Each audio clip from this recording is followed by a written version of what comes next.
Está no ar!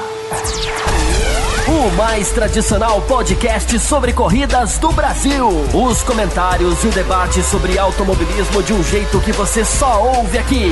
A partir de agora, Bárbara Franzin, Thiago Raposo, Diogo Gomes, Thiago Rosa e Fábio Campos apresentam Café com Velocidade. Café com Velocidade. A dose certa na análise do esporte a motor. Olá, amigos do Café com Velocidade. Começa agora a nossa edição número 544 e já vou falar logo no começo do programa. Nós mudamos o nosso link. Então, para quem estava acostumado a ir lá no café.autosfera, agora nós estamos no cafécomvelocidade.com.br. É isso mesmo. Recentemente, nós comemoramos os 10 anos do podcast e fizemos essa mudança de endereço, fizemos ações comemorativas, uma camiseta especial que usamos no nosso encontro em Interlagos. Então anotem, e para atualizar o feed de vocês é só cafécomvelocidade.com.br/feed. Então esse é o principal recado antes de dar boas-vindas à nossa bancada, começar a discutir Fórmula 1 aqui no podcast. Eu já faço esse adendo aqui. E bom, quando eu apresento, vocês sabem que não temos nem Thiago Raposo, nem Thiago Rosa. Pois é, estamos desfalcados de Thiagos nesse programa, mas a gente tem uma baita bancada aqui hoje para discutir o quê?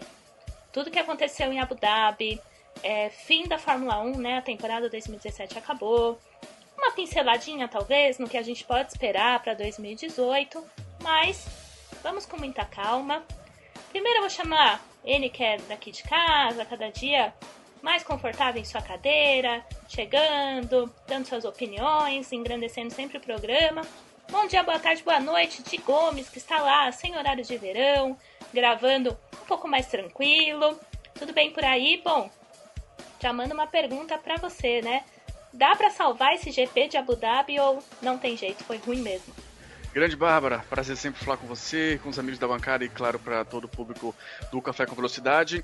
É difícil, tarefa difícil, bem difícil, inclusive. Talvez alguns movimentos, algumas brigas aqui ou ali, mas alguns pontos bem pontuais. No geral, foi um GP de nota bem baixa, foi difícil manter a concentração enquanto achei a corrida. Então, infelizmente não foi a melhor corrida para terminar a temporada, mas alguns pontos ali que podem ser comentados. Muito bem, e passando para ele agora que fizemos assim diversas tentativas de chamar ele para participar do podcast, mas a agenda é muito concorrida, é muito atribulada. Mas seja muito bem-vindo aqui, ó, Lucas Herrera, que é nosso apoiador, que está acompanhando o Café com Velocidade há muito tempo já. Então, vou te perguntar, você estava ali durante a corrida no nosso grupo de WhatsApp, né? Nós temos um grupo só para os apoiadores. Você estava ali um pouco chateado com o que você estava vendo, não estava tão legal a prova. E aí? A gente vai ter alguma coisa desse fim de semana que a gente vai poder falar bem de Fórmula 1? Boa noite, Bárbara. Boa noite para todo mundo aqui da bancada. Eu realmente... Eu gostaria até de participar mais do podcast, mas é que, em geral, realmente, durante a noite não me sobra muito tempo. Mas, aqui, respondendo já sobre a sua pergunta, desde o começo, eu até não gosto de ser mãe de nada nesse sentido, né? Mas quando começou a corrida, tipo, teve aquela largada limpa, que não aconteceu nada, eu cheguei e lancei no grupo, falei, acabou a corrida, galera, vai terminar por isso daí mesmo. Aí, meio que pensando, meio que brincando, né? Na minha cabeça brincando. Só que no final das contas eu estava com a razão. Porque foi exatamente isso. Não aconteceu mais nada. Não aconteceu mais nada especial. Teve até um pouco de expectativa que pudesse vir a acontecer alguma coisa, mas que não chegou a ter chance de se efetivar mesmo, assim, sabe? Quem sabe o Hamilton tentando mais ou menos chegar no Bottas, mas ficou muito na expectativa e menos no que pudesse acontecer mesmo na realidade, entendeu? Nós vamos ter, com certeza, muita coisa para discutir, pensar em, quem sabe, alguma coisa boa, assim, entendeu? É difícil, porque realmente não me lembro agora. A corrida foi chata, foi demorada. Quando a corrida é demorada, você não vê o tempo passar, você fica lá olhando para as voltas, nossa, tá acabando já, vai acabar já, por favor, porque não dava pra se divertir, não deu pra se divertir muito assim, entendeu? Realmente, então não vai ter muita coisa boa pra gente dizer, mas com certeza assuntos pra gente comentar, com certeza vai ter bastante coisa, então vamos ter bastante coisa pra falar nesse programa assim. Muito bom, eu queria agradecer a sua participação, é sempre muito bom quando você vem por aqui, agrega bastante conteúdo, assim como o nosso próximo convidado, que é engenheiro, colunista lá do Velocidade, então quem não acessa velocidade.org, por favor. E como eu posso fazer perguntas técnicas, eu queria mandar para você, Ricardo Arcuri. Seja muito bem-vindo também ao Café com Velocidade, obrigado pela sua participação aqui também nessa edição. Mas o que pode ser feito em Abu Dhabi para a gente ter corridas melhores ou só não funciona para a Fórmula 1? Como é que a gente tenta, não sei, ter alguma mudança ali, ter provas mais competitivas? Seja bem-vindo, boa noite, bom dia, boa tarde, né?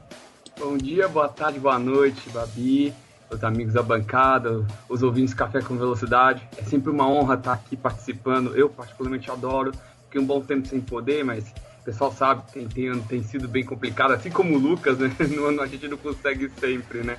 Mas é sempre uma honra estar aqui. Eu queria aproveitar a pergunta que a Babi fez e até complementar um pouco o que o Lucas falou. É aquilo mesmo. O Abu Dhabi é um circuito do jeito que o Hermann Tilke, uma característica perfeita do Hermann Tilke. São circuitos bonitos de se ver, desafiadores tecnicamente falando para os pilotos, mas mesmo desafiadores para os pilotos não significa necessariamente ser uma boa corrida. E de fato, Abu Dhabi, isso não é deste ano, isso vem de vários anos, tirando uma outra exceção. São corridas pragmáticas, são corridas que não definem muita coisa. Então, eu esperava meio que fosse assim, desculpa um pouco o meu pessimismo, mas eu esperava meio que fosse assim mesmo. Sobre a sua pergunta, Babi, eu vou colocar da seguinte forma. Como o Hermann Tilke, ele desenha circuitos assim, não tem muito o que mudar. Ele faz aquele jeito famoso, você tem uma grande reta, curvas fechadas para provocar freada, e aí você tem o vácuo para tentar ultrapassar, depois trechos desafiadores que contam no tempo de volta, mas isso não necessariamente significa ser uma corrida, vamos dizer assim, eficientemente disputada, principalmente se nós considerarmos que nós temos o problema da aerodinâmica do alto índice de downforce, né? E aí acaba atrapalhando um pouco vamos dizer assim, o fato de você poder andar colado. Acaba atrapalhando um pouco o cara de trás, que vem com pouco ar ou com ar turbulento. Aquela famosa história que o Fábio Campos vive falando, e ele tem toda a razão, que acontece. Abu Dhabi é só mais uma vítima desse jeitão de Fórmula 1, da Fórmula 1 que é hoje. Se melhoraria diminuindo o downforce, não sei. Mas eu estou falando pelo que nós sabemos hoje. Abu Dhabi é um circuito típico do Tilke. Desafiador para os pilotos, mas difícil de ter boas corridas por N motivos. Muito bem, então a gente vai aprofundar esse assunto, né? Lembrando que no começo do podcast a gente faz aí algumas provocações, né? Jogando algumas questões, trazendo uma polêmica que a gente já pesca uma primeira impressão e depois a gente desenvolve ao longo dos blocos.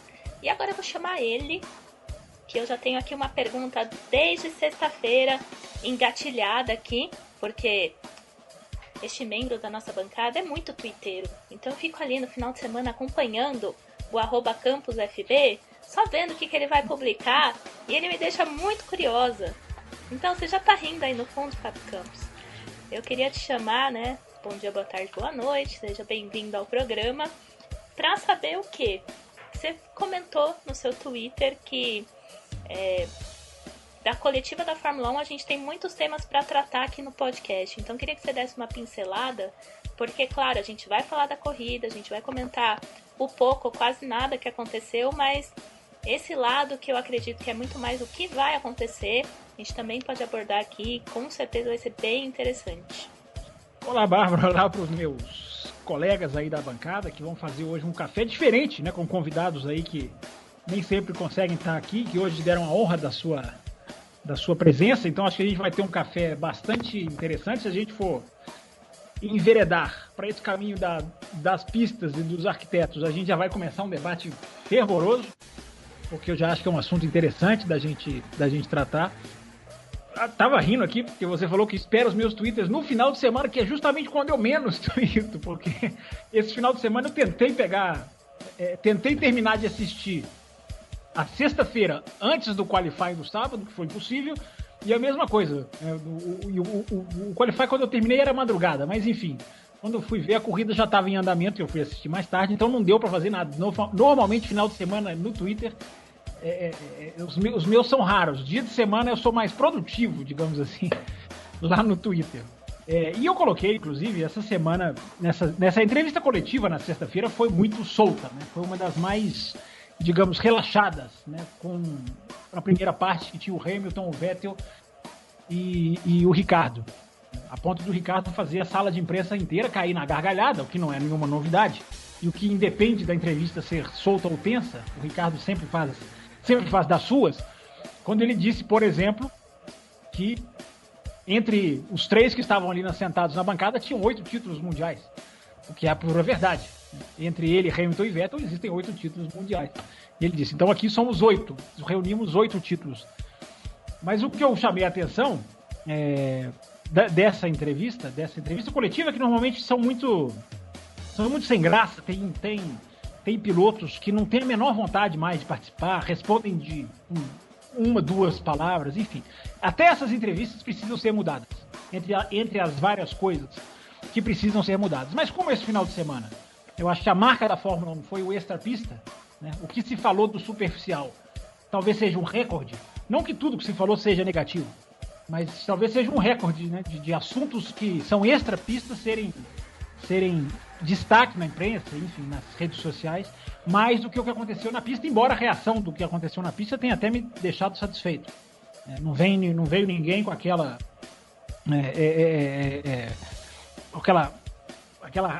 análise sem muita razão, enfim, de querer justificar o injustificável. A maioria das pessoas, pelo menos que eu li, reconheceram como a corrida foi ruim.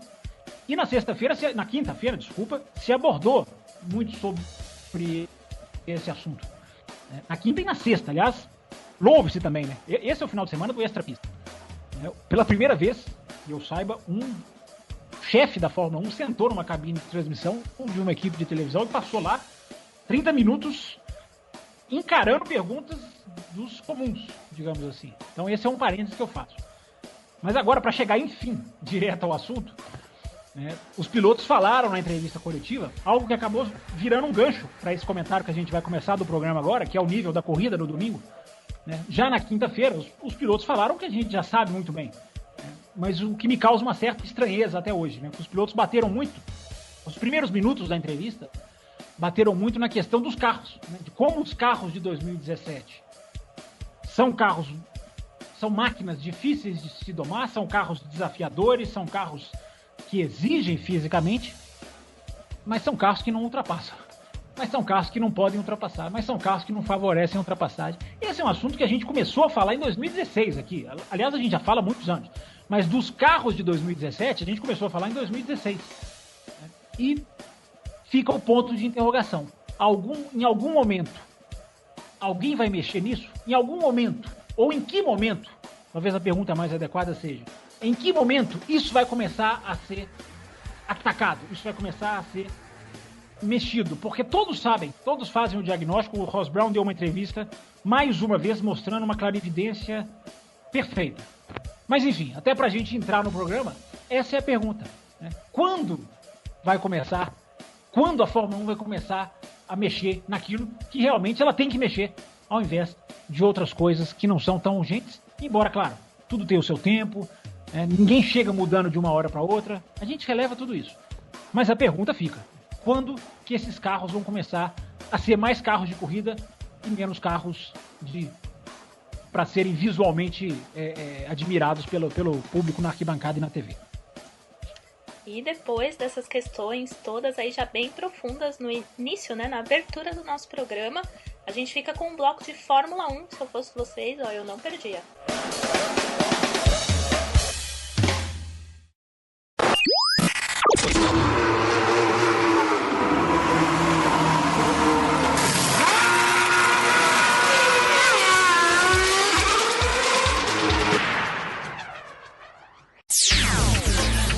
Corridas Clássicas.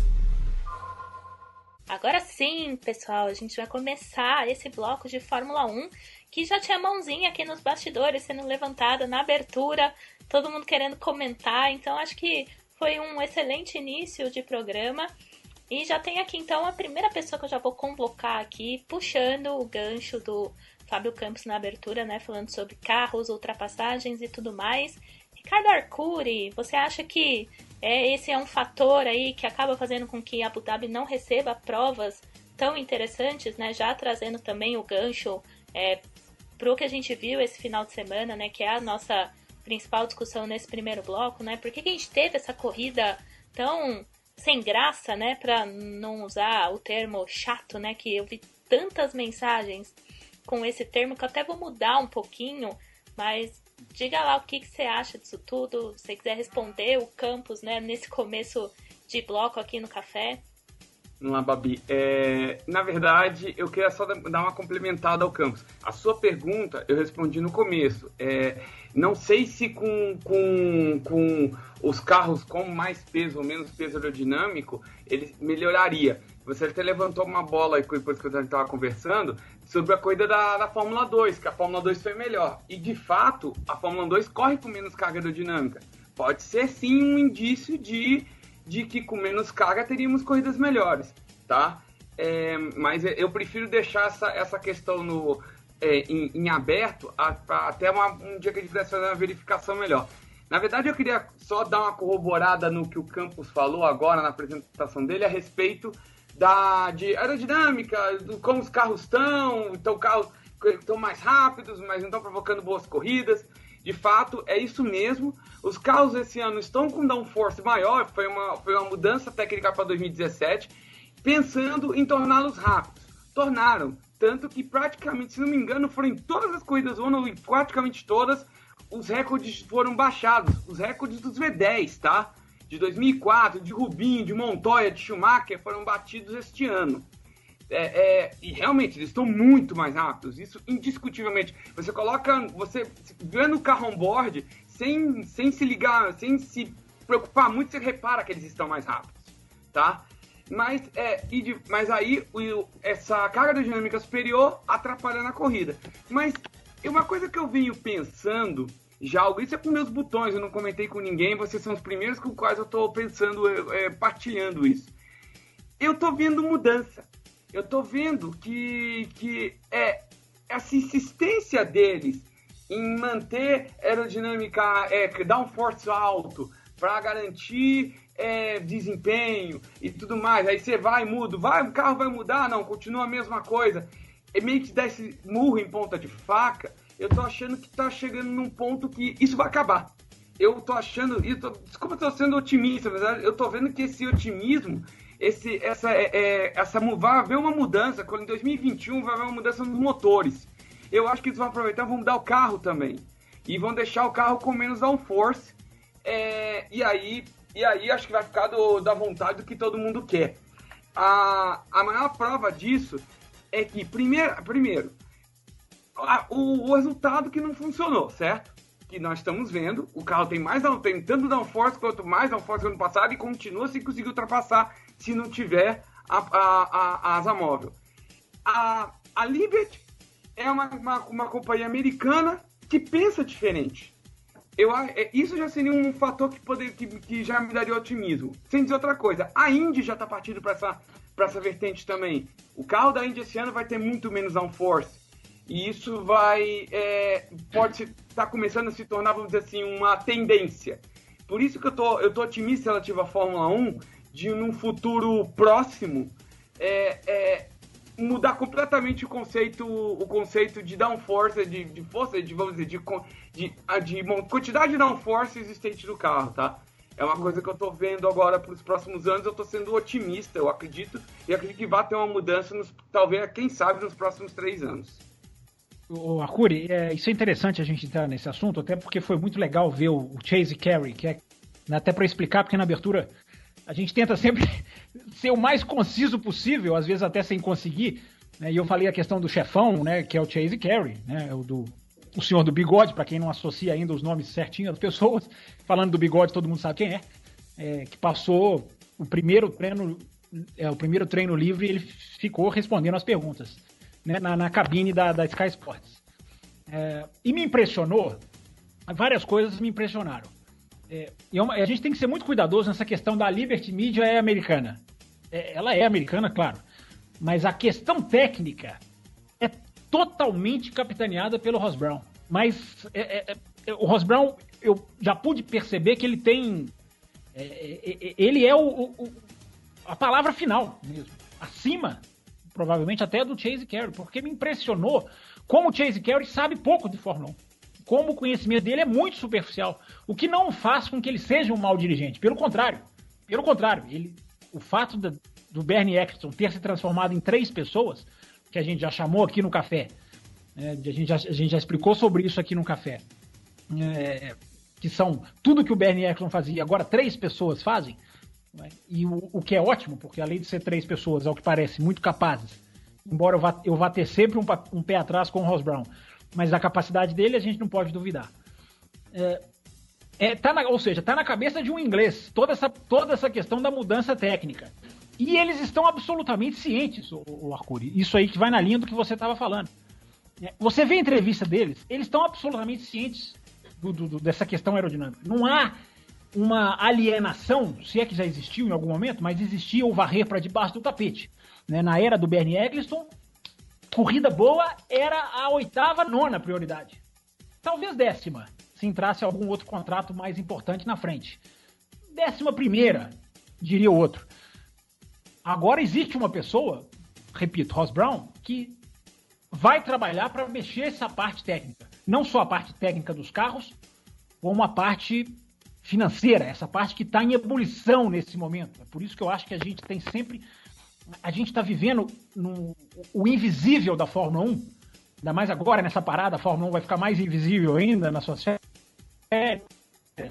Mas o que está acontecendo nos bastidores da Fórmula 1 agora é o futuro da Fórmula 1. A morte ou não da Fórmula 1. Por mais catastrófica que pode parecer essa frase, não é morrer em 2021, é lá na frente. O futuro da Fórmula 1, se ela vai pegar como esporte ou não, está sendo decidido agora. Porque o que for ser feito para 2021 é fundamental para a sustentação da Fórmula 1. Né? É fundamental para trazer novas equipes, é fundamental para a Fórmula 1 se estabelecer como mídia social, para a Fórmula 1 se estabelecer como esporte. Então tudo isso está sendo, esse jogo de bastidores está sendo jogado agora. Por isso que eu acho que agora é uma hora muito importante de se discutir tudo, essa parte toda de mudança, de caminhos, de decisões, de problemas. Enfim, eu acho um momento super adequado. E eles têm essa questão do carro, eles têm a convicção do problema, eles têm a convicção do carro, da parte traseira do carro, né, de como ali pode ser muito mais limpo, né, para se gerar menos turbulência. Eles têm consciência de que essa asa dianteira é uma aberração, né, porque ela favorece tudo menos a ultrapassagem, ela favorece o desempenho, ela favorece a pilotagem, qualquer coisa. Mas ela não favorece a ultrapassagem. E eles têm consciência, porque na época do Ecclestone a gente chegava a ter dúvidas se esses caras sabiam mesmo. Embora eles tenham um conhecimento técnico muito maior do que o nosso, não há a menor dúvida disso. Só que isso era tão relegado, isso era uma discussão tão nossa, né? De quem, nossa, que eu digo, de quem interessa, de quem bate nessa tecla. Porque tem muito fã também que não tá nem aí, fã, podcast, enfim, tem muita gente que não quer, que não se interessa por isso. Enfim, normal, cada um faz o seu caminho. Mas parecia uma luta meio inglória. Agora você vê gente falando do problema, você vê gente apontando o problema, você vê gente sendo contratada, porque a FIA está montando uma equipe, a FOM está montando uma equipe, através da Liberty, de técnicos absolutamente preparados, de gente que sai das equipes para ir trabalhar para eles. Então, Arcuri, para você contra-argumentar aí, que você está pedindo a palavra, cientes do problema eles estão. O meu medo é se vão mexer certo. Né? O medo da politicagem entrar em campo nessa hora, né, o que está acontecendo com os motores. Né? O motor ele tem uma ideia muito certa para ser seguida, mas vai ser uma luta. Não vai ser fácil, vai ter uma ameaça, vai ter boicote, tem que ser preciso, porque pode não atrair ninguém, o que seria um problema. Então, enfim, o momento é agora, o jogo tem que ser muito bem jogado para que as peças se encaixem certinho em 2021, né, Arcuri? Sim, na verdade só queria colocar uma coisinha, te complementando, Campos, é que na verdade, entra um pouco nessa parte do otimismo que eu falei. Eu acho que opinião mesmo, eu acho que o Ross Brown vai entrar nessa ideia. Ele vai levar de boa isso. Aquele negócio, você mesmo disse, e você tá certo, ele que dá a palavra final, concordo. E ele vai dar a palavra final. Só que dessa vez ele vai concordar. Que deve mudar e que deve seguir essa tendência, tá?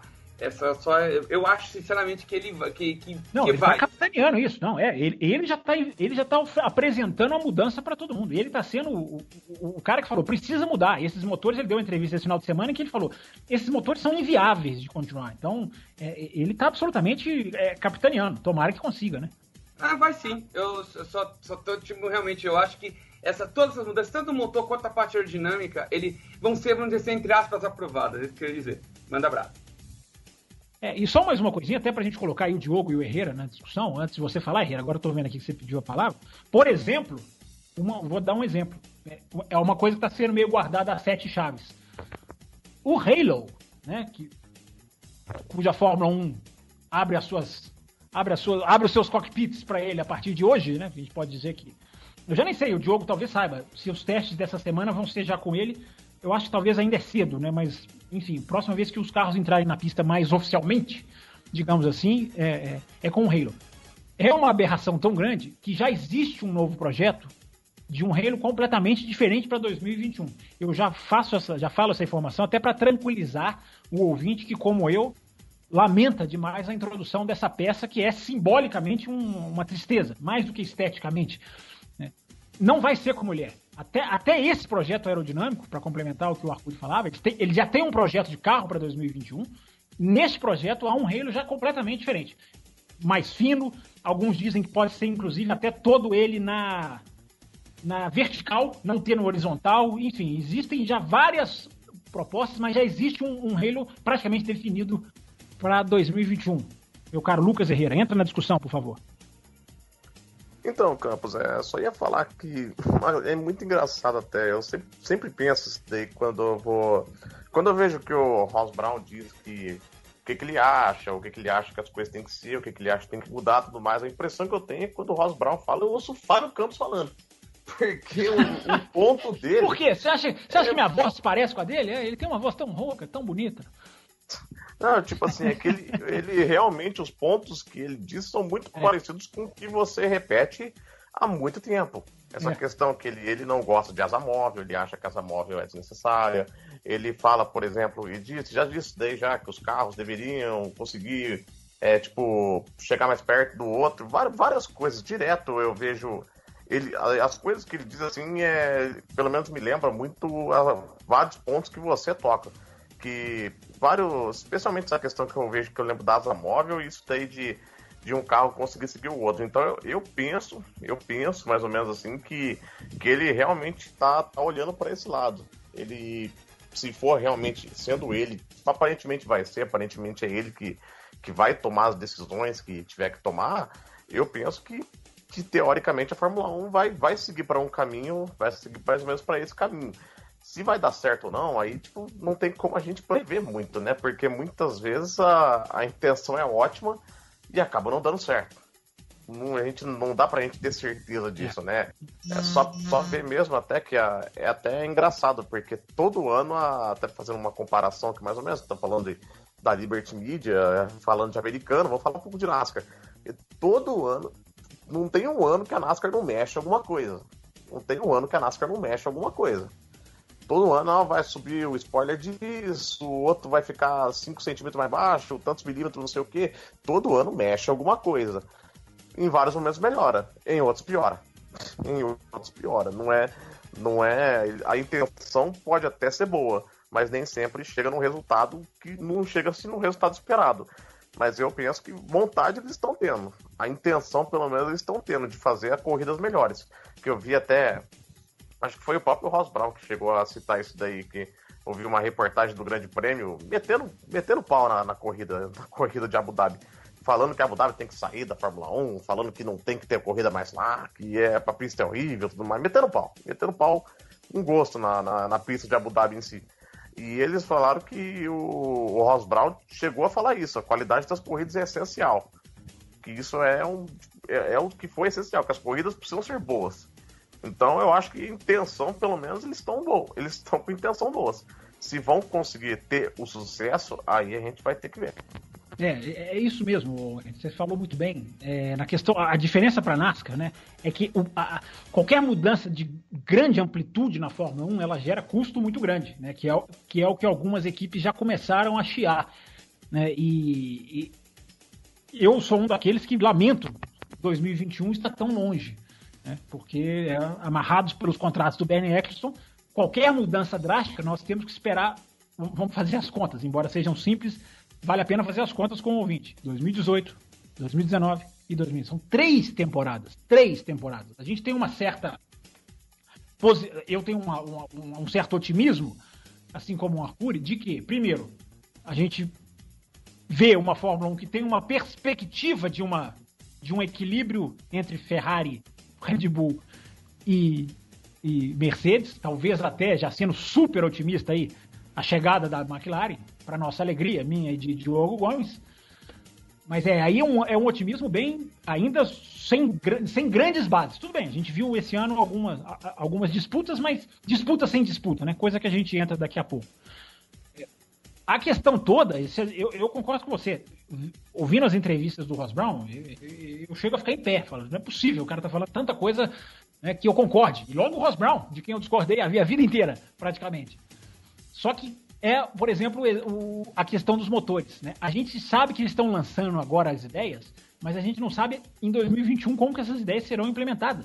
Porque se começa a ceder, muita gente esperava, eu até não, mas muita gente esperava, né? Não sei se o Arcuri se inclui, por exemplo, nesse time, muita gente esperava que o motor, a base para o novo motor de 2021 fosse ser, por exemplo, aspirado, coisa que eu não esperava, mas tinha uma ala de gente importante da Fórmula 1 que esperava que o motor voltasse a ser aspirado, ou que voltasse a ser 10 cilindros, ou 8, que o motor fosse, enfim, que acabasse toda essa questão de recuperação de energia. Muita gente era radical nessa questão, eu até não era. Mas você já vê uma ideia de continuidade que eu tenho medo, né? Tudo bem, não mudar radicalmente, talvez seja até o trunfo na manga, né? Para deixar, a Ferrari está chegando, a Renault pode chegar, a Honda deu saltos de performance, salto lá atrás, pouca gente nota, mas é fato que deu, então talvez a continuidade seja até positiva, mas o meu temor é que vá cedendo aqui, mas volta o ERS, né, que foi o ERS, que foi banido, e cede para cá, Diogo até vai falar sobre isso. O meu medo é que vá cedendo tanto que mude pouco, né? Esse é o meu temor, que a Liberty Media tem o mapa do que fazer. Eu tô cada vez mais seguro que sim. Aliás, eu chamo a Liberty Media, já chamei no Twitter, de a salvação da Fórmula 1. Não é nem uma novos donos, trocou, legal, maravilha, redes sociais, viva. Não, ela é a salvação da Fórmula 1. Porque se a Fórmula 1 seguisse o caminho que ela estava, daqui a 10 anos, o que seria ela? O que seria a MotoGP, por exemplo? O tamanho que uma está avançando e a outra está encolhendo. Né? Então a Liberty Media vai acabar salvando a Fórmula 1. Mas sempre com o pé atrás, porque a politicagem vai ser muito forte. Vai ter muita gente se impedindo na mudança, vai ter muita gente ameaçando de sair. Talvez tenha muita gente saindo de fato, né, do negócio. Então eles têm que ser muito precisos para montar algo que não fique, que se estruture antes de se começar a perder as equipes. Né? Que possa, quando perder, porque se perder hoje é falência total. Mas que se prepare para poder perder. E é difícil chegar, espero que o ouvinte esteja entendendo o que eu estou falando, é difícil chegar nesse ponto, que você tenha condição de substituir montadoras, que você mantenha a competitividade, que você tenha um certo equilíbrio. Quem tem mais dinheiro vai sempre ganhar, mas que você tenha um mínimo de equilíbrio que não tem hoje, né, que uma equipe termina 400 pontos à frente, a primeira termina mais de 400 pontos à frente da quarta, não preciso nem pegar a primeira e última. Então, essa balança vai ser muito difícil de equilibrar. Olha, veja você... O Ross Brown é o cara que em 2012 ele me deixou absolutamente abismado quando ele fez um DRS, vamos colocar Plus. Não sei se vocês lembram, mas a asa traseira da Mercedes... o duto IF, né? A asa traseira da Mercedes de 2012, ele tem o famoso duto F que faz com que ela fique ainda mais eficiente. E cerca de 5 anos depois a gente está falando desse cara como o cara que não gosta, né, do DRS, e ele abertamente falou, e eu acredito nele, que ele não gosta do DRS, que ele vai estar... ele trabalha pra resolver isso. É estranho, né, como as coisas vão e voltam, elas mudam de uma maneira muito engraçada, eu até diria. É que, Diogo, é engraçado o cara que lida com o regulamento para favorecer a equipe e o cara que tá ali criando o regulamento e vendo o que ele pode fazer com todo mundo do grid.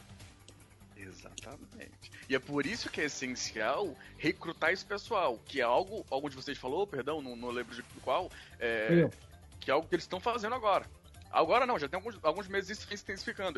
Eles vêm recrutando o pessoal de dentro. O próprio braço direito hoje do Charlie Whiting, que pra mim é o natural sucessor dele, é um cara que foi durante muitos e muitos anos de engenheiro da Toro Rosso. Foi engenheiro do Vettel, inclusive, na Toro Rosso. Então, eles estão captando esse pessoal. Isso é um ponto muito importante.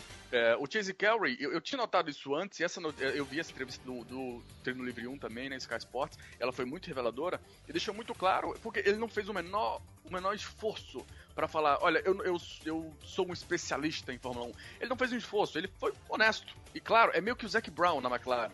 Ele, claro e honesto, olha, o meu ponto é esse. Eu sou forte nisso. Eu vou fazer melhor. Ele até admitiu. Teve um momento que o Romain Grosjean rodou, saiu da pista, ele até admitiu, olha, esse negócio de limite da pista não é comigo. O que eu acho ótimo, o cara saber, né, de não ser o Bernie Eccleston, que quer pôr a mão em tudo, mas de saber que, opa, peraí, vamos trabalhar junto, eu vou cuidar da minha área e o cara vai cuidar da dele. Isso eu acho muito positivo. Isso tratando de exige muita humildade, inclusive. Na posição que ele tá de grande líder, isso exige muita humildade para saber passar as informações, passar as posições para quem entende. Isso aqui não é minha área. Eu tenho um pessoal, que ter algum cara de confiança para fazer isso.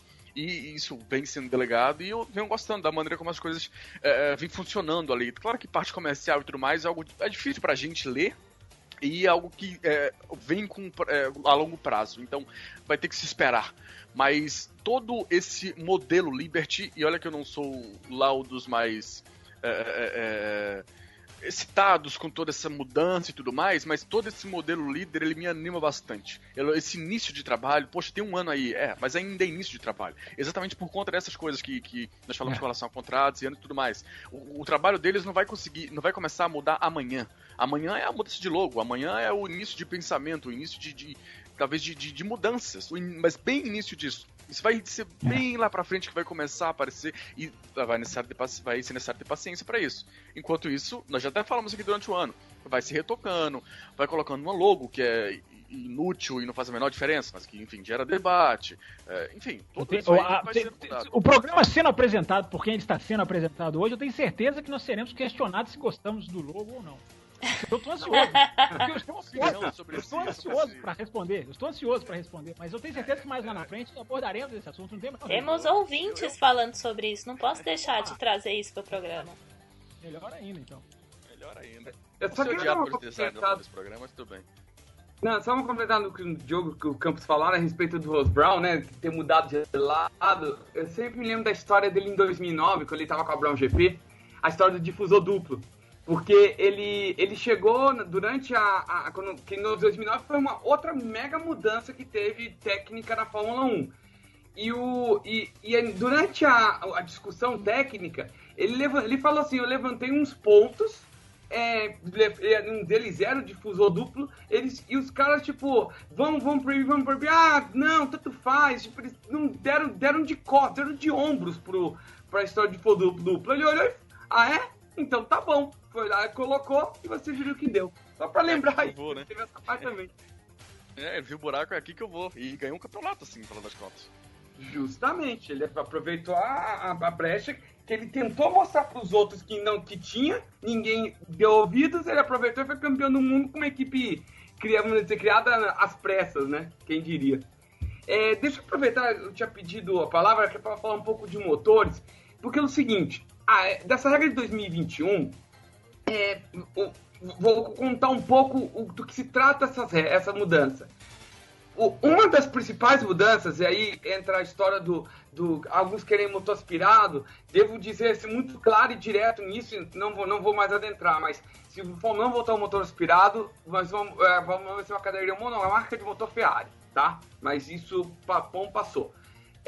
O ponto, na verdade, é a história de como eles estão fazendo essa mudança técnica. Vai continuar um motor turbo, como todas as montadoras do mundo estão seguindo, tem que ser assim, não tem como mudar. Com recuperação de energia, se a WEC faz, a Fórmula 1 tem que fazer, os carros híbridos usam e as montadoras têm interesse nisso. Eu só acho realmente uma pena, mas eu entendo por quê, estarem acabando com a recuperação térmica.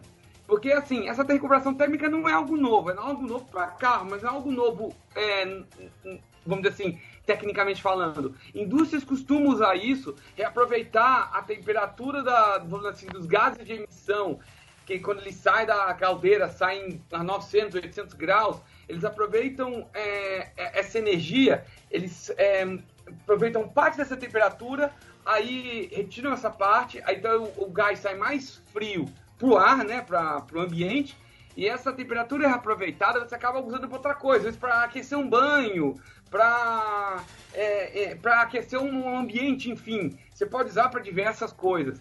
A Fórmula 1 tentou fazer isso, e a completa inovação que ela trouxe com o motor híbrido, a principal inovação era a parte da recuperação térmica. Por quê? Você ia aproveitar esse gás de emissão muito quente, ia diminuir um pouco a temperatura de saída e aproveitar essa energia para gerar energia elétrica para ajudar o motor elétrico, né?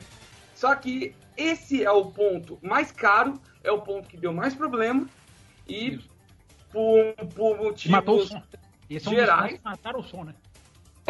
Foi um dos pontos que matou o som. O Campos levantou perfeitamente, mas foi um dos pontos que matou o som. E é eficiente, é maravilhoso, a ideia é sensacional, mas é impraticável, principalmente no aspecto financeiro. Exatamente. É por isso que está sendo essa mudança para 2021, tá? Só para explicar por que a recuperação térmica, eu não pude explicar isso em coluna ainda, mas por que a recuperação térmica ela está saindo de circulação, está saindo de cena na Fórmula 1. E ela é inclusive o que mata a Honda, né? A grande dificuldade da Honda é usar, é o deployment, né? Que eles falam, é o despejar da energia justamente desse sistema. Só para o ouvinte saber, uma coisa bem resumida, né? As duas maneiras de recuperação de energia, cinética dos freios e essa que é do tubo do ar, né? Que afeta o som, e eles vão atacar o som. Exatamente, porque eles querem que o som volte, eles vão fazer o som do motor ser mais audível, digamos assim. A questão dos custos, o Herrera matou, porque é muito caro esse sistema, então tirando eles mantêm o tipo de motor, mantêm essa continuidade que eu falei, que eles querem, tirando a parte mais cara, e dão um grande incentivo para a Honda, né, que é o que ela sofreu nesses 3 anos imensamente, eles não conseguem despejar no motor, fazer essa recuperação, é o grande calcanhar de Aquiles deles, então até isso eles também vão acertar.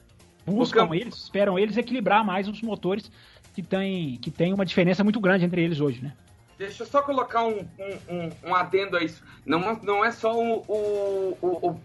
a recuperação cinética, tá? A térmica, a recuperação cinética também.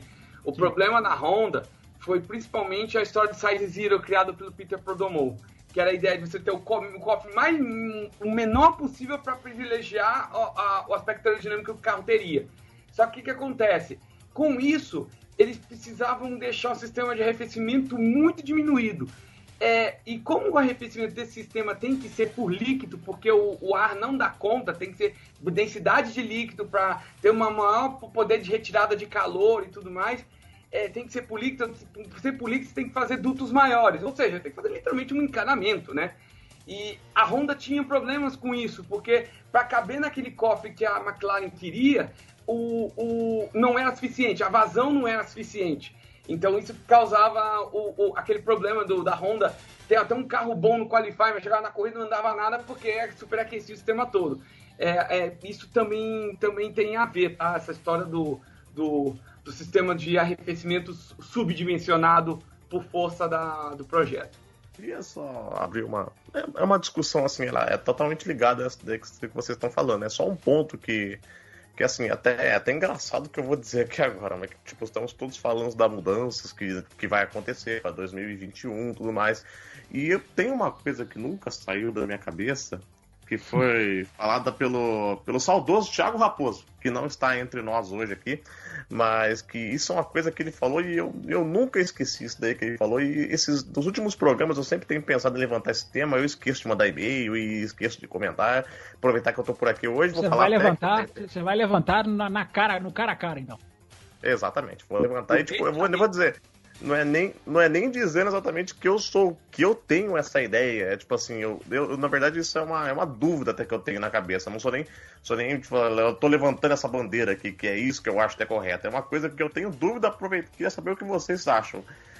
Aproveitar, o Arcuri até vai estar aqui, provavelmente vai ter muito o que dizer sobre esse assunto. Mas é que eu fico pensando o seguinte, uma vez o Thiago Raposo falou o seguinte: a melhor mudança que a Fórmula 1 poderia fazer não seria não mudar?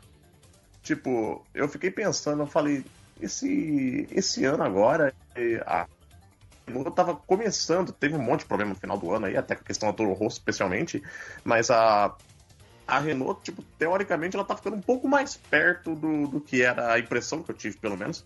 A Renault está ficando um pouco mais perto do que é a Ferrari e a Mercedes. A Ferrari, então, praticamente tá quase fazendo frente, no caso a Mercedes. Tem um motor pior ainda, mas já fez frente, já quase chegando em uma boa parte do campeonato. Pensamos que ia ter uma disputa pelo campeonato. E eu fiquei pensando, agora a gente vai fazer o seguinte, agora que eles estão começando a chegar perto, eles vão mudar o motor. Será que, por exemplo, se deixasse esse motor, vamos dizer, em 2021, essas outras fabricantes já não estariam igualando o motor quase, a ponto que a disputa seria em outras coisas, não pelo motor? Especialmente, será que os custos não iriam cair, né, chegando em 2021 e não seria algo proibitivo como é hoje? E especialmente o que eu tinha pensado também fazendo essa mudança para 2021, que motivação, por exemplo, a Renault vai ter a Renault e a Honda vão ter para os próximos anos? A Renault está atrás, ela vai ter que investir ainda, vai ter que gastar dinheiro com isso daí. Será que ela vai ter motivação para querer investir, querendo ser competitiva até 2020? Ou será que nós vamos, por causa disso daí, nós vamos acabar tendo exatamente somente dois motores, que são a Mercedes e a Ferrari, o que eles já conseguiram até agora? A Honda vai ficar só fazendo um número lá mesmo e a Renault vai começar a pensar já em 2021 e vai simplesmente jogar esses anos fora, uma vez que não compensaria ela investir de verdade assim mesmo, entendeu? Essas foram algumas dúvidas que vieram na minha cabeça, eu quero ver o que vocês acham sobre isso. Lucão, vamos lá. Eu entendi o teu ponto, você tem uma ideia legal. Isso se aplicaria bastante se nós estivermos falando das mudanças de 2014, tá? Porque saiu de um aspirado, que é um conceito usado há 70 anos, para um conceito que é completamente novo, tá? Mas assim, dois detalhes. Primeiro, a Renault cresceu, devemos deixar até enaltecer o trabalho do Mario Williams. O Will da Ilmor veio de Mario Williams. Esse alemão que foi contratado pela Red Bull, meio que a contragosto da Renault, para desenvolver os motores. Aí a Renault acabou aceitando, ele foi lá, desenvolveu, tornou um motor potente, assim, pode não ser o mais potente da categoria, mas faz frente à Ferrari e à Mercedes. Com um bom carro, como a Red Bull provou esse ano, dá para fazer frente de vez em quando. Já é um bom começo. Eles estão evoluindo, vão evoluir mais? Vão evoluir mais, tá? Mas agora entra uma coisa. Em 2021, eles vão mudar apenas uma coisa no motor, que é a recuperação térmica. A recuperação cinética vai continuar existindo, o motor vai continuar sendo 1.6 V6 turbo com injeção direta. Na final, no frigir dos ovos, não vai mudar muita coisa. O que vai mudar realmente vai ser vai ser mais de ECU do que qualquer outra coisa. ECU é a centralina do motor.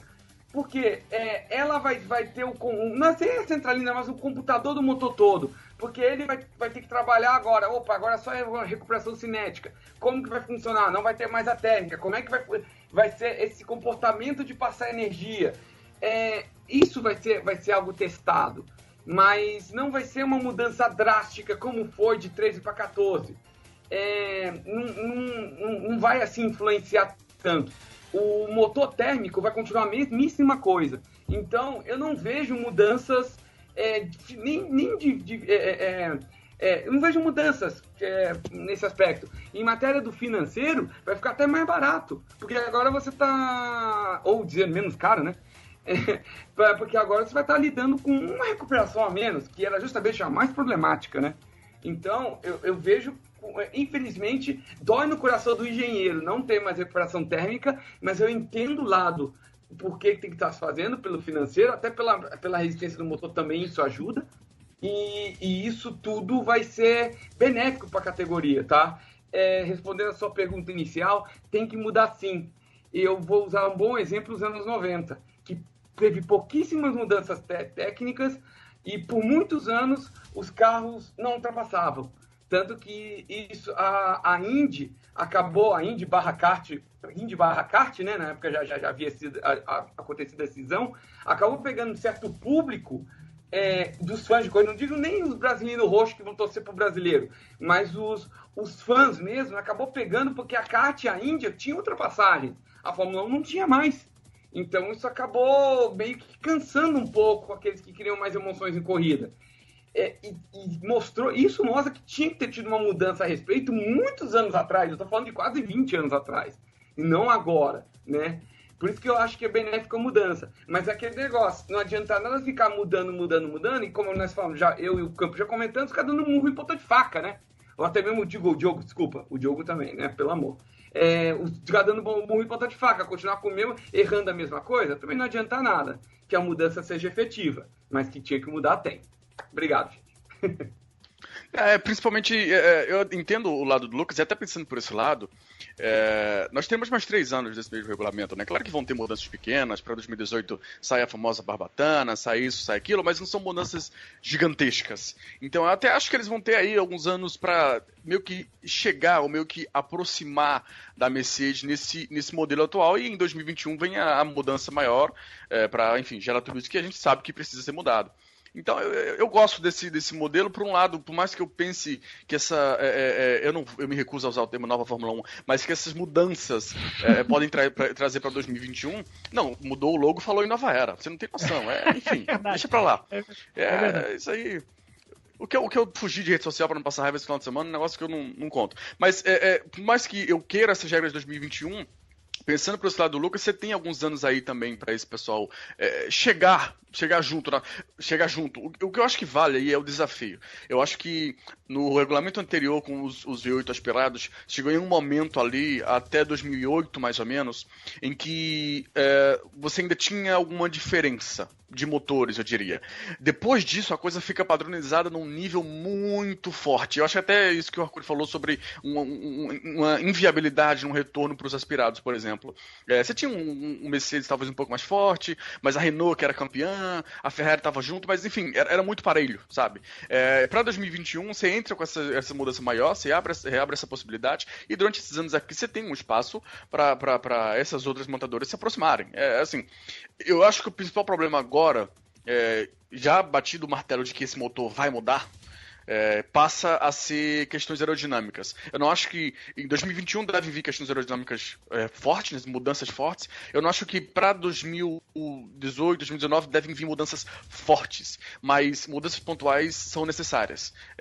E tomara que consigam ajudar, né? O meu medo é porque isso vai levando, tudo que é feito na Fórmula 1, como a gente sempre fala, muda em outras categorias. E a gente falou lá no início do programa como Abu Dhabi é uma pista que talvez não gere boas corridas para a Fórmula 1, como até o Lucas citou uma notícia do Grande Prêmio.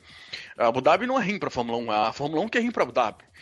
A gente corre em Abu Dhabi, da Supercars australiana, da Porsche Super Cup, da GP3, e olha que a GP3 nesse pacote atual é um horror para fazer corrida boa, mas conseguiu fazer. A Fórmula 2, é raro ela não conseguir fazer uma corrida boa em Abu Dhabi. Então a única categoria das que eu já tinha em Abu Dhabi que não funcionou, não fez corrida boa nunca, com exceção talvez de 2010, porque tinha uma briga por título, 2012 porque se tinha Raikkonen vencendo, com exceções pontuais de mais fatores externos do que pontos técnicos da pista, você não sabe, a Fórmula 1 faz para Abu Dhabi, não o contrário. Então, assim, isso vai influenciando nas outras categorias, como a gente sempre fala. Ano que vem, por exemplo, a Fórmula 2, que, como eu acabei de falar, é difícil a Fórmula 2 as outras categorias no mundo correm para fazer uma corrida boa, né? A Fórmula 2, ela hoje, entre aspas, claro que não é o objetivo, mas ela corre para fazer uma corrida ruim, porque ela é corrida boa atrás de corrida boa. E pro ano que vem eles mudam completamente. Não completamente, porque a base do carro é a mesma, mas a parte hoje ela se apoia totalmente no pneu, né? É totalmente apoiado no pneu. Totalmente. O Arcuri chegou a falar, eu tinha uma opção de Raposo, Arcuri. O Arcuri chegou a falar nesse programa, né? Como esses carros tem menos carga aerodinâmica e tudo mais. Pro ano que vem eles têm mais. A base do carro é a mesma. Claro, por questões técnicas e financeiras principalmente, caixa de câmbio, direção e tudo mais, mas muita da parte aerodinâmica vai ser só a asa muda, a asa traseira muda, enfim, coisas para meio que seguir essa Fórmula 1. Eu entendo o aprimoramento deles, tipo, vamos seguir a Fórmula 1 para que o piloto esteja mais preparado quando chega lá, mas sabe, é um caminho que não é pra ser seguido, mas no momento que a Fórmula 1 segue e todo mundo começa a olhar e falar, vamos. Hoje a Supercars, pro ano que vem, usa motor V6, a DTM tentou usar motor V6, sabe, é incrível como o que eles mexem muda uma visão geral toda. Enfim, por isso que a gente fala tanto sobre Fórmula 1 e sobre mudanças, porque ela realmente é um clichê terrível, mas é a mãe de tudo. Mas é aquela questão de sempre mudar para estar na frente da inovação, de trazer as tecnologias, que era uma coisa que realmente acontecia há algumas décadas, hoje nem tanto assim, né? Com outras categorias aí que trazem um pouco disso também. Então eu pego um pouco que ainda tem essa tradição de se mudar tanto, porque é essa característica e tinha essa função. Mas será que hoje ainda é necessário isso, né? É interessante questionar. Esse é o questionamento. Eu vou tentar responder a pergunta do Herrera, até pra gente... Né, é legal a discussão sobre o futuro, mas pra gente também começar a falar um pouco de Abu Dhabi 2017, embora eu acho que esse bloco aqui é super válido, porque a gente está tentando extrair da corrida algo que a gente possa fazer uma discussão mais interessante. E a questão do Herrera precisa de fato mudar, né? Que ele cita que foi colocada por um colega nosso. Precisa, Herrera, e eu acho que é pelo seguinte... Para você chegar nesse ponto que você, por exemplo, citou, de uma perspectiva de igualdade, você tem que estar muito certo de que o seu regulamento ele dá chance para outros chegarem e ele dá chance de crescimento para você manter, coisa que o regulamento da Fórmula 1 não faz. A MotoGP, talvez essa pergunta se encaixasse muito melhor nela. Talvez a MotoGP tenha que sentar numa mesa hoje e falar, gente, vamos mudar muito, vamos pisar em ovos. Vamos mudar exatamente o que for preciso, vamos colocar segunda, terceira, quarta instância de votação, tem que ser aprovado 4 vezes. A MotoGP está num ponto de sintonia fina muito, muito mais real e concreto do que a Fórmula 1. Porque, presumindo que aconteça o que você citou, Herrera, a Renault está chegando, a Ferrari se coloca ali como uma adversária, né? É muito pouco, eu acho, Herrera, para você falar não muda, deixa chegar. A mudança que a Fórmula 1 precisa, Herrera, é muito maior do que simplesmente Ferrari, McLaren e Red Bull disputarem vitória. Que aconteceu em 2017, se olharmos no frigir dos números. Né? A gente tem um final de 2017 com vitórias da Red Bull, com vitória da Ferrari, com vitória da Mercedes, mas e daí? Aonde está o resultado prático disso, em termos de corridas boas? Então a mudança, ela é necessária porque é inconcebível que a Fórmula 1 mantenha esse pensamento de um carro ser 2 segundos mais rápido que o outro. O fato de termos 3 equipes ainda é muito pouco perto do que uma mudança bem feita pode gerar. Eu já falei aqui, é legal conversar com o Herrera, porque o Herrera ele é não só crítico, mas ele é atento, né? Ele lembra das coisas que a gente fala, ele lembra das nossas frases. E eu já usei uma expressão aqui que eu acho, o motor, essa mudança dos motores, ela é a salvação da Fórmula 1. Não porque só o motor vai resolver o problema, mas porque a mudança nos motores pode fazer com que todo o espetáculo, todo o comercial da Fórmula 1 seja agitado. Porque com uma mudança dessa, Herrera, você pode atrair novas montadoras, você pode deixar o motor ainda mais barato. Nós temos que tomar cuidado, porque nós estamos todos aqui, os 4, 5, se bobear. Não, o motor vai ser assim, o motor vai ser assim. Ainda vai mudar muito esse motor. Nós temos uma pista do que é. Então ainda tem muita coisa que pode nos surpreender. Eles não querem divulgar o motor ainda. Eles não querem pôr tudo na mesa ainda. Não querem deixar ninguém dar o pulo do gato, o que é correto. Então a gente está cravando aqui, vai ser assim, vai ter isso, não vai ter aquilo. talvez nos precipitando. Esse motor pode ser simplificado ainda mais, ou pode ser tornado ainda mais complexo, mas o X da questão não é nem essa parte tão técnica. É o que o motor pode gerar para a Fórmula 1. Por exemplo, se atrair duas novas montadoras, olha o tamanho disso. Né? Olha o quão pouca equipe entra na Fórmula 1. E o principal de tudo, Herrera, para mim, a Fórmula 1 precisa arrumar o jeito de achar uma nova Cosworth. Precisa de um motor independente. Mas precisa com P maiúsculo, ter 26 carros no mínimo. Nós não podemos nos acostumar com 20 carros. Então, eu acho que a chegada dessas três na frente, ela é uma ponta do iceberg, perto do que a Fórmula 1 precisa mexer, precisa mudar. Por isso que tem que mexer, porque tem que ficar mais barato, porque tem que ter mais equipes, porque o assento precisa deixar de ser vendido, tem que se contratar por mérito, e você só faz isso corrigindo o problema financeiro, porque a equipe precisa ser sustentável, porque querem fazer franquias, como nos Estados Unidos, e se querem fazer franquias, tem que fazer dar lucro, porque quem vai querer comprar uma franquia de uma Sauber para ter prejuízo? Então, o tamanho da mudança é muito grande. O motor é apenas talvez o eixo central, para usar uma expressão motorizada, digamos assim. É o eixo central do motor para fazer com que a roda gire em todos os aspectos. Fazer ficar mais barato, trazer mais equipes, fazer novas corridas. A corrida fica melhor, fica mais barata para o promotor, o ingresso fica mais barato, tem mais gente na arquibancada, mais televisão compra. É uma bola de neve. O motor, ele é o estopim, o pontapé inicial, talvez, para uma mudança muito grande, que pode ser muito grande. Então, por isso que precisa sim mudar. Precisa mudar, porque a gente está se contentando com muito pouco. Nós todos, eu digo. A gente acha que 20 carros tá bom. A gente acha que um campeonato que raspa até a metade em disputa tá bom. Não tá bom. A Fórmula 1 precisa ser um espetáculo para ela sobreviver. E ela está muito longe hoje de ser um espetáculo dentro da pista. É só para essa história, você mencionou a história só para complementar a história do motor da Cosworth, né, do motor geralzão, vamos chamar assim, um motor básico. O problema é que é o seguinte, quem vai investir?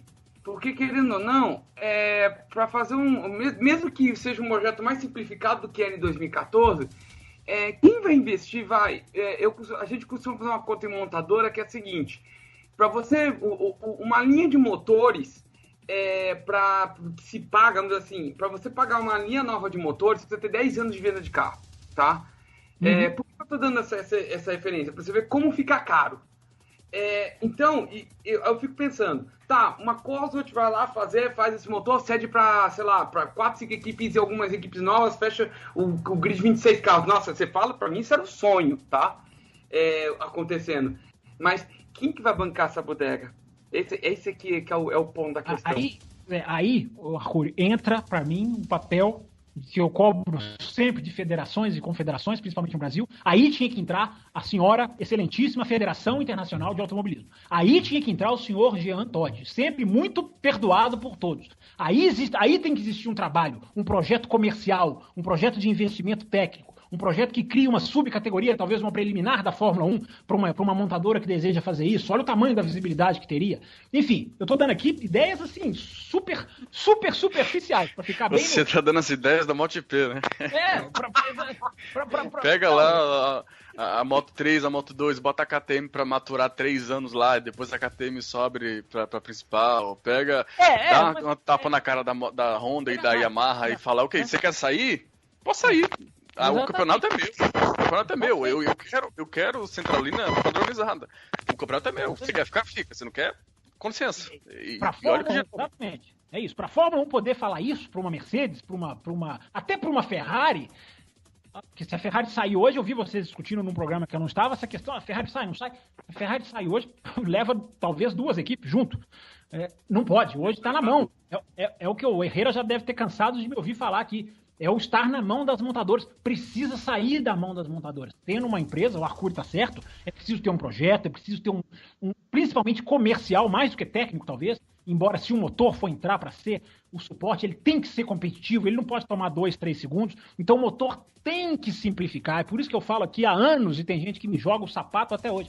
Tecnologia tem que ser diminuída. Infelizmente, não há mais caminho. Pode doer no coração do engenheiro aí, na bancada. Mas não há mais caminho para você ficar explodindo dinheiro em tecnologia de ponta, porque você vai rachar o pelotão. E você precisa voltar tecnologicamente para você andar essa engrenagem toda que eu falei na resposta anterior. Né? Então, tem que ser muito sintonia fina, tem que dar os passos muito certos. Mas se acertar, como pelo menos as ideias estão certas, há um futuro de uma Fórmula 1, aí o Diogo Gomes vai poder encher a boca e dizer uma novíssima Fórmula 1. E o logo não vai fazer a menor diferença, porque se as corridas forem boas, ninguém vai estar nem aí pro logo. Não, só falando aqui só, Campos, eu gostei da resposta que você deu. Eu acho que deu mais ou menos pra eu pensar. Deu pra eu...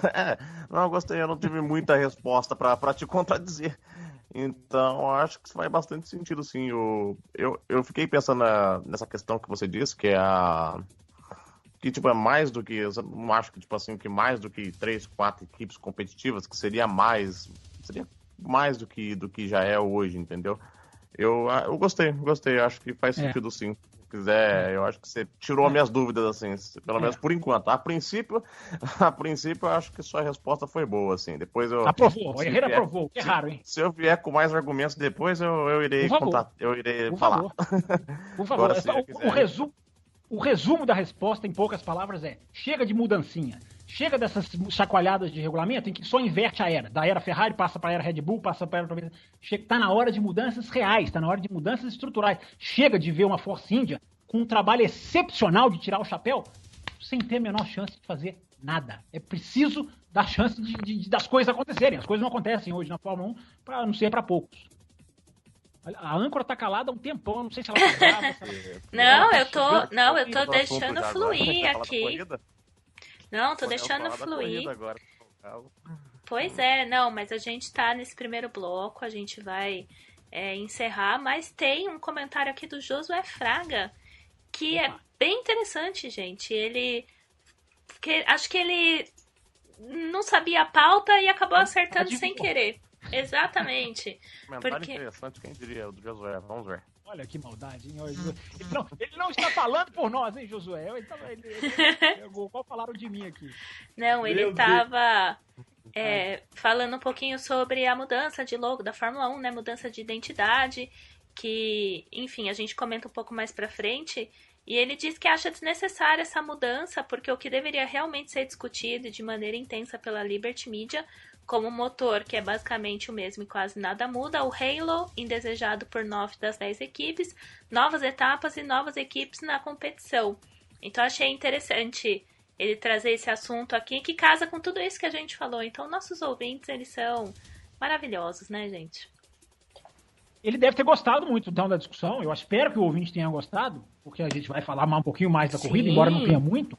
Mas é super legal contar com as dúvidas do Herrera, as explicações técnicas do Arcuri, para juntar essa questão, porque eu repito, é o momento, gente. As coisas estão acontecendo agora. 2021 é longe aqui, né? Como telespectador. Mas tecnicamente é logo ali. Então, a discussão é muito válida. Tomara que a gente continue essa discussão, na minha opinião, vai ter gente que vai discordar, mas na minha opinião, eu acho que essa discussão vale por vários programas, antes da Fórmula 1 começar, tem muita coisa do caminho, né? Quais as ideias, perspectivas, o que precisa, o que não precisa.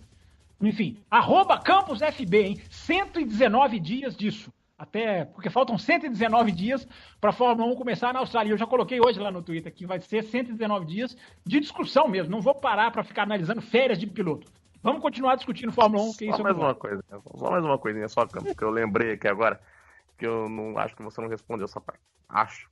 Que eu ia perguntar. A questão, você acha que essas montadoras, vamos dizer, para os próximos anos, próximos 3 anos, você acha que Renault e Honda vão tipo, ter vontade de investir alguma coisa para nesse momento ser competitivas? Você acha que elas vão ter motivação para isso? Eu acho que vão, porque como o Arcuri falou, até agora não há nenhuma coisa tão radical. Então, assim, não vai ser como 2013 e 2014, como o Arcuri falou, de se jogar o motor fora. Né? O motor de 2013, quando acabou, você podia colocar ele na esquina ali do Grande Prêmio, né? Na esquina de Interlagos, né? Já que tem muita gente interessada em coisa de valor em volta de Interlagos, podia deixar ele ali, para alguém pegar e levar para casa, porque era zero praticamente a utilidade. Agora não. Vai haver uma mudança, mas não vai se jogar fora o que está se fazendo. Então, é uma maneira de dizer para a Honda, para a Renault, olha, continue investindo, porque vai se mexer, mas vocês não vão jogar fora o que vocês estão o que vocês estão empregando. Então elas têm que continuar. Para a Honda vai servir até como motivação, porque esse problema da Honda do ERS, né, da recuperação térmica, eles devem estar fazendo festa, porque maravilha, esse nosso calcanhar de Aquiles vai sair, então nós vamos ter quem sabe um equilíbrio maior. Então eu acho que quem está lá não vai se abalar, a não ser que, repito, à medida que esse motor for tecnicamente ganhando cara, porque ele ainda não tem cara, ele tem esboço, rascunho, pode se surgir estranhamentos. Vai ter gente a Ferrari parece que vai reagir, enfim. Mas eu não vejo nenhuma dessas 4 saindo. O mais importante é atrair mais umas 2, 3. Aí a coisa começa a ficar interessante. Então, por isso que a gente viu, né? Porsche indo na reunião. Quem mais? Teve mais uma que eu estou esquecendo, gente, que foi até Paris, sentou na mesa na FIA para ouvir. Isso é muito valoroso. Isso tem que ser... isso é Aston Martin, né? Isso tem que ser muito bem valorizado. Porque só o fato de ter gente interessada, depois da sacanagem de 2010, que fizeram com o Caterham, com o Virgin e com o HRT, né, que prometeram uma Fórmula 1 e entregaram outra, aquilo foi uma sacanagem muito forte, muito grande, passaram a perna neles. Ver gente voltando a querer entrar é para se estender o tapete vermelho, por favor. Venha conversar, mas sempre com aquele princípio. Nossas regras. Né? Não dê voz para essas montadoras. Convide-as, apresente um plano viável, mas a Liberty tem que ser fiel aos seus ideais, por mais clichê que possa parecer. Se começar a deixar esses caras votarem, escolherem, optarem, volta tudo para a era que era do Bernie Eccleston, do jeito que não é do jeito que eles querem, tem que ser do jeito que o fã quer, do jeito que a Fórmula 1 se reconhece como corrida boa, chega de laboratório. É hora de ser, vai ter sempre tecnologia, desenvolvimento, maravilha, ótimo, mas essa não pode ser mais a prioridade principal, porque senão ninguém vai assistir e aí a coisa vai ficar pior. Herrera, só para complementar a sua pergunta, com certeza que eles vão se manter motivados. A Renault, porque tem que fornecer motor para a Red Bull, que está comprando os motores deles. Red Bull, querendo ou não, ainda que esteja meio fora da disputa esse ano, eles são uma equipe top, então eles precisam ter um motor que empurre, por isso que, inclusive, foi toda essa história que eu contei do Mario Willing, etc., eles têm que manter essa motivação, e também porque agora eles têm uma montadora, a equipe montadora Renault lá, e o Carlos Ghosn não vai colocar os caras... Esse é o maior sinal, né, Arcuri? Né? Esse é o maior sinal, né, de que eles estão comprometidos, eles viraram montadora no ano passado. Justo. E também a Honda, porque, gente, a Honda a gente acompanha há muitos anos, eles não sabem perder. Em bom português, eles não sabem perder. Imagina... Embora percam, né? Embora percam, eles não sabem perder. Então, se eles estão perdendo, eles vão dar um jeito de ganhar. Foi sempre assim, sempre vimos isso na Indy, vimos isso na Fórmula 1, agora na Fórmula 1 de novo. Eles vão dar um jeito, eles não vão desanimar. Você pode garantir. Muito bem, então com isso a gente encerra esse primeiro bloco, viu, gente? É só o primeiro, então fiquem tranquilos desse Café com Velocidade que acaba de começar. E vamos continuar falando o quê? Claro, de Abu Dhabi. A gente não esqueceu de comentar sobre tudo que aconteceu lá, mas é que essa discussão pegou tanto a bancada toda que rendeu pra caramba, foi muito interessante. Então fiquem ligados no segundo bloco do Café com Velocidade, tudo sobre Abu Dhabi.